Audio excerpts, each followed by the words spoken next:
રાજકોટ શહેરમાં એક દુર્ઘટના બની હતી ટીઆરપી અગ્નિકાંડ બાદ રાજકોટ મહાનગરપાલિકાએ નક્કી કર્યું કે મહાનગરપાલિકાના જેટલા કોમ્યુનિટી હોલો છે ત્યાં ફાયરના સાધનો મૂકવા, જેથી કરીને કોઈપણ એવી દુર્ઘટના બને તો એ દુર્ઘટનાને ડામી શકાય. તેના માટે તમામ હોલ રાજકોટ મહાનગરપાલિકાના આજથી 3-4 મહિના પહેલાં અમે લોકોએ બંધ કર્યા હતા બુકિંગ.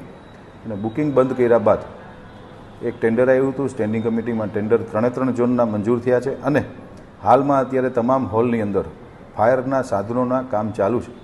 લગ્નની સિઝન આવી છે, એને ધ્યાનમાં રાખીને જ અત્યારે કામને ગતિ પણ સ્પીડમાં પકડાવી છે અને ટૂંક સમયમાં જ રાજકોટ મ્યુનિસિપલ કોર્પોરેશનના તમામ હોલો, એક હોલ ચાલુ છે સ્વર્ગસ્થ અભયભાઈ ભારદ્વાજ કોમ્યુનિટી હોલ.